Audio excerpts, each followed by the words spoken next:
Hi everyone, welcome back to Was I in a Cult? Today we're going to be talking a little bit about a tactic called gaslighting. Gaslighting is normally a tactic that is used by someone, usually someone with narcissistic tendencies, and soon after, sometimes people realize after someone has done it to them for so long, they even at times begin to do it to themselves. So I'm just going to really try to quickly anyway, you know how that is, share an experience that I had where I realized that not only had I been gaslit, or whatever the past tense of gaslighting is, by other people, but that I had begun to start doing it to myself as well. I'm also going to bring up how someone I knew experienced a similar situation and how that person handled it very differently. That person experienced the same situation as I say my former cult leaders did. However, instead of it turning her into an anxious, almost kind of neurotic, paranoid control freak type person, it just made her a more careful and cautious individual and more appreciative and, more valuing, I guess, of actual genuine friendships. So about this instance, okay. So, obviously, if we're dealing with an environment that has cult-like tactics, there's a cult-like atmosphere being cultivated, no pun intended, you're going to deal with lots of different people with lots of different personalities, lots of different backgrounds. And you're going to come across some really, really unusual, I guess, situations and instances in people. And so basically, I'm still to this day, in shock about this. But like when it was happening, I just was like, I can't believe I just realized that this happened. But looking back, I can reflect a little bit more on it, and I'm not as in shock, but it's very jolting, and hopefully, if you're lucky, you'll never experience something like this. But if you have out there, then you can feel my pain and my empathy. So basically, when you're dealing with being online and different levels of anonymity. Some people want to be 100% anonymous. Some people want to disclose just a little bit. Some people are more comfortable disclosing a little bit more, and some people flat out overshare. You have different personality types, right? And you have people that, let's say, they may not disclose a lot, but they are more honest and upfront with what they share. You just get vibes about them. They're being honest, And then there are some people who are being not so honest. And by not so honest, I mean in this very, very extreme case, I found out that someone who had befriended me, mainly at the time I was grieving my mother when she had just passed, that they were not who I believed they were. They were not who they said they were. And I was not the only person who was duped by them. I can't tell you 100% why I think this person was being dishonest about their identity. All I can tell you is that it happened. And I guess sometimes people try to live vicariously in ways through like other people or other personas or what have you. And I guess it just goes a little bit too far. And so this person, for whatever reason, I don't know if it's kind of wanting to make herself feel better or kind of pretend that she was just someone she wasn't. And the person who had befriended me and who I thought I had befriended, again, honest, trustworthy people don't expect people to lie to them because we're honest and trustworthy. So unfortunately, the first time it happens, it's kind of jolting. It definitely can make you more careful and less trusting right away of people. But there is a balance you can strike. You don't have to let it turn you into like a person who just is constantly anxious dealing with people and just fearing the worst about them. And we'll get into that a little bit more later. So basically, I was conversing with this young lady quite a bit, and she was one of the people who would check in on me like on a daily basis, like, how are you doing? How are things going? Just want to let you know I'm keeping you in my prayers, blah, blah, blah, yada, yada. It could be just something as simple as a little quick message in the morning, hope you have a good day today. Or it could have been like, paragraphs of just encouragement and empathy, kind words, that sort of thing. So naturally, she started to kind of have a special place in my heart. And she also befriended another one of my friends, a friend from that I met in that community that I'm still very close friends with. I consider to be one of my closest friends. And I feel like this happened because that person is a very, very kind, trusting individual as well. Willing to give people the benefit of the doubt. Again, if you're usually kind and honest and trustworthy, you usually expect people to treat you that way. That's just the way it works. And then when unfortunately something happens that makes you realize, okay, can't be quite as trusting, then that's when you start to become more cautious. And hopefully, again, you can find balance with that. You don't kind of go off the deep end and just kind of behave in a way that makes you feel more safe or comfortable with who you give your trust to, if that makes sense. So just finding out that this person was lying about literally just about everything, to the point where looking back, you don't know how much of what they were saying is true. I do know that her words of encouragement and condolences were true, and that nothing takes away from that.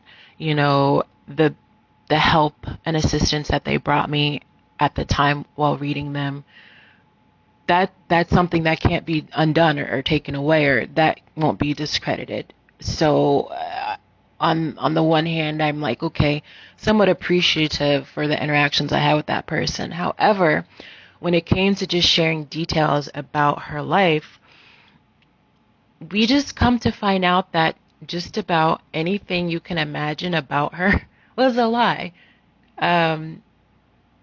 Where she went to school, where she worked, her significant other.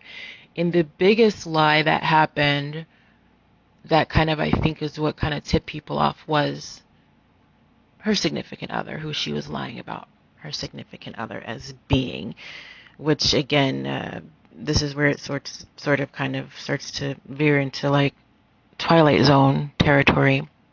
So cue the Twilight Zone music. But anyway, I was still very trusting of this person. Again, had no negative interaction with her, had no reason to believe she was being dishonest to me. However, I guess other people had not had the most positive experiences with her for whatever reason. And again, keep in mind with the whole kind of atmosphere of like kind of what's going on with the community leaders, how they are very, very sensitive about trusting people, and that's like their Achilles heel. You had people who, as soon as they found this out, it was like, okay, put this person on full blast. I did not get, I guess, that all points bulletin, that APB, I didn't get that. Again, I wasn't as much involved in like the Discord and things like that as a lot of other people were. So I just had heard that she had left the community. And again, obviously this person is dealing with some type of mental illness issues, because I don't even like to tell little white lies, but when you can tell a lie so well that you almost have it memorized, you can tell the same lie to multiple people in various ways. You remember the different lies that you told to different people. I don't know. Maybe it's some kind of multiple personality disorder or something. I don't know. But definitely a pathological liar. And just, being something that she was not. And not only was she lying about her significant other, she lied that her significant other had gotten very ill. And when I tell you the details and the specifics that she would go into about the treatment she needed to get and how she needed to be transferred to another facility, and I mean, it was crazy. It's like, how can your mind keep up with all those lies?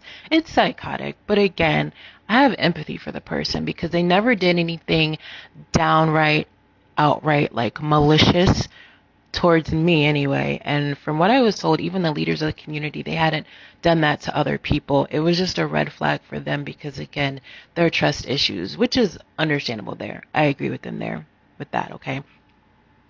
One of the biggest things was the person who she was saying was her significant other, just so happens to be an influencer, pretty well known. I did not know this, but that person was an influencer in kind of like, let's just say, the kind of health, fitness kind of community. Come to find out, that person is actually friends with one of my friends on social media. So that right there is kind of like, wow, yeah, it's undeniable that you were lying now. Like up until that point, I kind of was like trying to just hold on to the little, slim chance that there might be truth in this or that the person may not be guilty. No, no, no, no, no, no. And when I found that out, it's shocking. It's jolting. It's astonishing. And you feel gutted. You feel deceived. And again, it wasn't even like this person had done something like hacked me or anything like that. It's just being lied to. It's like, why? But again, you can't beat yourself up too much. So the friend that I actually was mentioning I became very close with, she was actually even closer to the girl than I was at one point. They were speaking on a more regular basis than even me and her were. And she disclosed quite a few secrets to the girl. And so did my friend's significant other. So that was really, really much harder for her to even deal with. Because again, you don't understand the full, depth of the person you're dealing with. And then you find something like this out about them. It definitely makes you question their mental stability. And just, I can only imagine the details she gave her. But, she did the right thing. She kind of warned some of the other people that the girl was lying on, and they took the necessary measures to protect themselves. And that's just that on that. Okay, so we close the chapter to that part. So getting back to the way my good friend dealt with the situation versus the way the former cult leaders dealt with it, you have instances where people's trust is being violated, right? But instead, you have in one instance, one person just realizing that, okay, let me learn and grow from the situation. Yeah, it hurt. Yeah, I felt duped. I feel kind of in a way taken advantage of, but I'm not going to take that out on other innocent people, okay, who don't deserve to have any kind of negative feelings I feel towards that taken out on them. Yes, it's going to make me a more cautious person. Yeah, I'm going to mourn a little bit the relationship for a while, but ultimately it will make me a stronger, wiser person. Just maybe a little bit more insightful, and pensive and stuff like that. But definitely not in any way a person that would kind of make other people suffer as a result. Whereas you have my former cult leaders, when their trust was violated, and not even just by this person. And again, like the people had a field day with this, just taking all kinds of screenshots and telling her, so-and-so isn't who she's claiming to be. Oh, they loved it. Not to say that I'm defending that person, but still, again, it's not like she did anything maliciously. But I understand them wanting to distance themselves from her, or, her being asked to leave.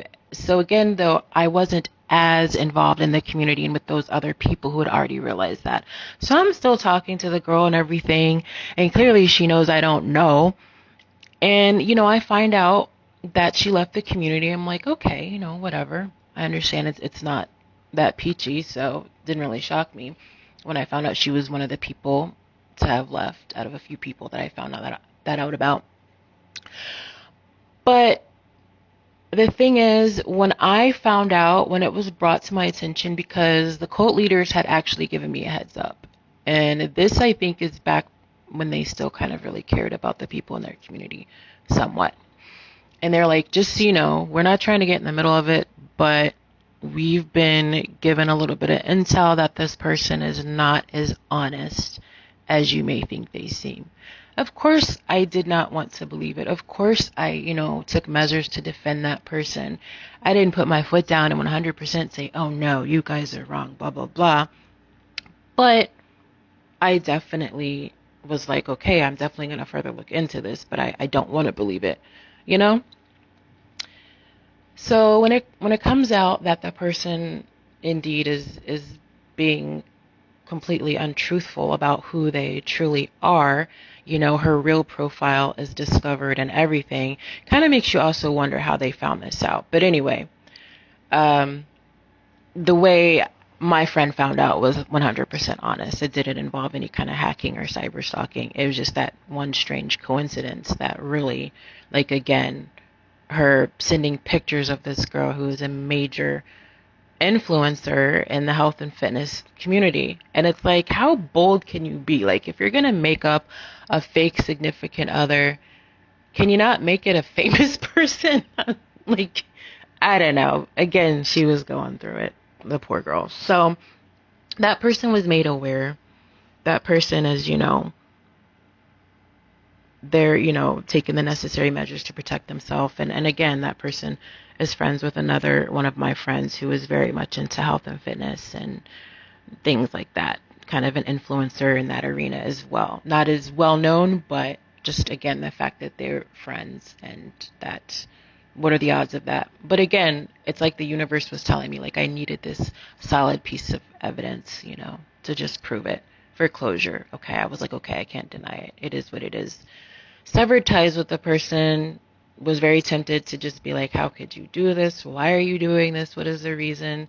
Nope, just saved all that energy for trying to heal me and my friend who was even more affected by her actions than I was. Just kind of like, cried it out and all that, and just tried to reflect on it. And I'm still a little bit shocked, but again, when it first happened, I was very shocked, and I thought I was, having issues with people on social media then, and who can I trust, and dealing with cybersecurity then. Wow, what I was going through then was kind of like a walk in the park compared to what I've been going through recently. But either way, I had apologized to my former cult leaders. I was just like, I'm so sorry, I found out that this person was not who they were saying they were, and I did not mean to cause any, discord amongst your discord, pun intended, and just like apologizing, because I was genuinely sorry, like, knowing what they had been through. I do feel like they did believe that I genuinely did not know either, and that they genuinely knew that I was not trying to cause any trouble or anything, as other people in their community had. But they still told me that I had been, unquote, flagged because of my association with her. So here I am feeling guilty, apologizing, feeling all kinds of sad and stuff for something that I didn't even intentionally do. It's not like I did the actions I did with the intent of trying to hurt someone or deceive someone. I myself was being hurt and deceived. You know what I mean? However, I still felt guilty, so guilty that I had in any way possibly caused them any kind of, anxiety or whatever, just associating with the person. And I remember how much I beat myself up. And I was just like, I shouldn't feel guilty. I remember the moment of clarity I had when I realized, like, I didn't do anything wrong intentionally. If anything, I'm just as much a victim in this situation. And they knew that. But still, I was made to feel guilty, like I had done something wrong, like I had a scarlet letter on just for being friends with the person and not knowing the havoc they were wreaking on other people. And so, yeah, I think that might even have been initially when the kind of cyber stalking and targeting began. But it definitely increased and got much worse after I was conversing with the other person who they allegedly were hacking or whatever. But like I said, just the lesson is do not make yourself feel guilty. Even in the previous gang stalking video that I did when I was responding to a rant, and I say it was gaslighting because it's like not only was she kind of lying in response to what I had said, I feel like that was also directed towards anybody else who may feel like there might be issues within the community, which clearly they are.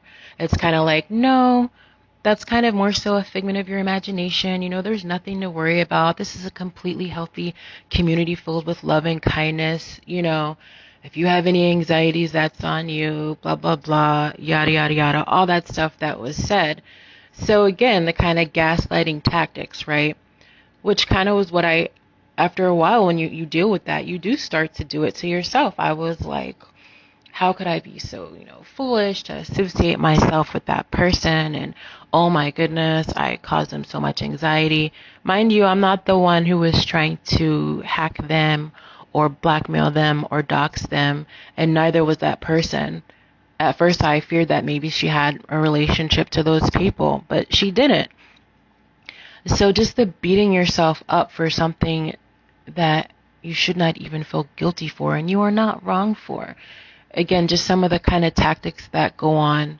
So again, like I was saying, I feel like my good friend, she took a situation where her trust was kind of taken advantage of and she became a more wise person. She didn't lash out at other people negatively or make other people in any way feel like they have to kind of suffer the wrath or the consequences. Um, yeah, are we going to be much more careful with who we trust right away? Of course. And I usually am pretty careful and cautious myself anyway. But again, I met this person at a very, very vulnerable time in my life. I was in an extremely vulnerable state, possibly the most vulnerable I've ever been in my entire life. So again, not an excuse, just a reason, just how it happened. So she basically, I feel like, dealt with the situation in a healthy way. Not, again, cyber stalking or whatever other people just because of the negative experience she had, not punishing other people. And I feel like my former cult leaders could learn a lot from her. Like, just because something negative happens to you does not give you a license in any way to treat other people any kind of way and do anything by any means necessary to make yourself feel better. Again, if you still have those kind of anxiety issues and sense of paranoia by people within your own community, then you need to look inside yourself and see why. Is it because your community is now attracting people that you don't feel or that trustworthy? Is it because maybe you still need to deal a little bit with the trauma that happened to you from the blackmailing or doxing, or is it maybe a little bit of both? I don't know. But just taking out what happened to you from, very, very guilty people and taking it out on innocent people is not the way to go. It's not how you deal with it at all. So there you go, guys. Just reflect and look back on a situation if you feel like you were made to feel in a manner that perhaps you shouldn't. Just, research a little bit more about gaslighting and the harmful tactics of it. And if you have been, I'll, post some resources in the description on ways you can kind of change the thinking if you've kind of unfortunately developed a negative pattern of gaslighting yourself, or also how to recognize when someone else might be attempting to gaslight you. All right, that's it for now. Take care. Talk to you later.